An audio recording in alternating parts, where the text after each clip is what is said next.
Sejak Juli hingga pertengahan Agustus 2023, Rumah Sakit Umum Daerah Cengkareng alami kenaikan angka pasien infeksi saluran pernafasan akut atau ISPA.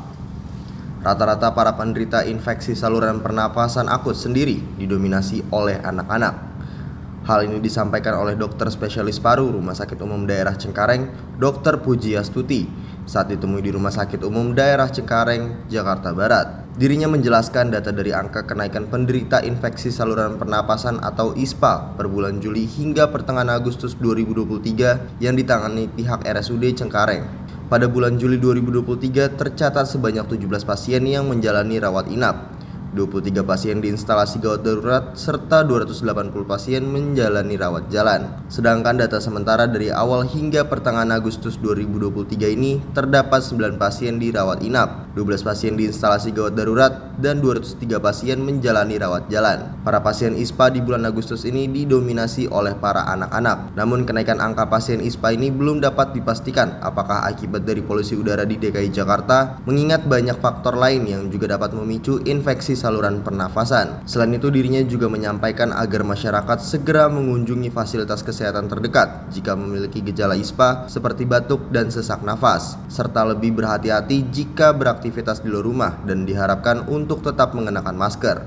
Untuk bulan Juli, pasien ISPA di RSUD Cengkareng untuk rawat inap 17 pasien, untuk IGD 23 pasien, sedangkan untuk poli 280 pasien.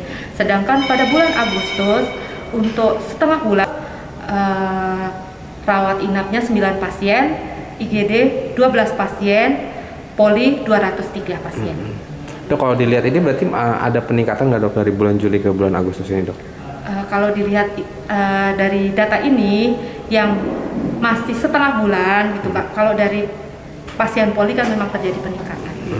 Dok, kalau untuk rentan usia yang menderita ISPA ini sendiri dari anak-anak atau sudah dewasa dok yang berobat ke sini dok? Kalau dari hasil data di kita, anak-anak ya paling banyak. Dok, ini bisa dipastikan nggak sih dok kalau penyakit ISPA ini memang karena polusi itu dok? Oke, jadi kita tidak bisa memastikan karena penyebab ISPA itu kan banyak, tidak hanya polusi, bisa karena infeksi, gitu, baik itu karena bakteri atau virus dan sebagainya banyak. Jadi kita tidak bisa memastikan penyebabnya apa. Dok, ini kalau untuk masyarakat sendiri dok, untuk mendeteksi dok gejala ISPA sendiri, gimana dok cara mengetahuinya dok? Oke, jadi gejala ISPA adalah salah satu adalah tadi yang paling banyak adalah batuk.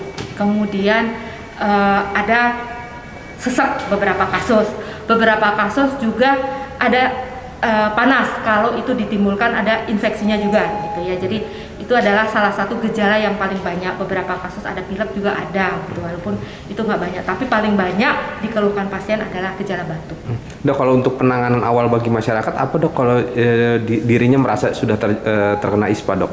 Oke, jadi kalau di Jakarta ini gitu ya, kan fasilitas kesehatan sangat banyak gitu. Jadi secepatnya pergi ke fasilitas terdekat, baik itu puskesmas gitu ya atau rumah sakit umum daerah gitu, karena hampir di setiap kecamatan kan ada rumah sakit umum daerah di Jakarta.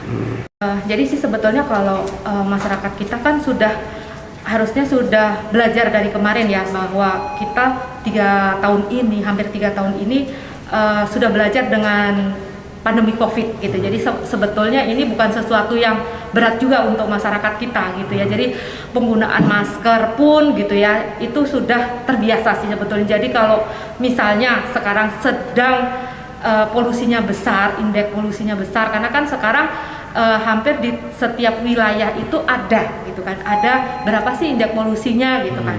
Nah kalau misalnya melebihi ambang normal, mau nggak mau pakai masker. Yang kedua gitu, walaupun tidak signifikan banget gitu ya, mulai dengan sesuatu yang sederhana di dekat rumah kita, misalnya menyiram gitu ya, menyiram dengan air gitu, karena kan kalau nggak debu itu berterbangan lebih banyak lagi gitu kan. Itu kemudian gitu, usahakan manfaatkan lingkungan kita dengan menanam pohon. Seperti yang diketahui, polusi udara di wilayah DKI Jakarta kini memasuki fase mengkhawatirkan, di mana saat ini pemerintah pusat dan daerah tengah menyiapkan berbagai strategi untuk mengurangi dampak dari polusi di Jakarta. Di antaranya merencanakan WFH bagi para pekerja dan pembelajaran jarak jauh bagi anak-anak sekolah. Dari Jakarta, tim liputan melaporkan untuk Sinpo TV.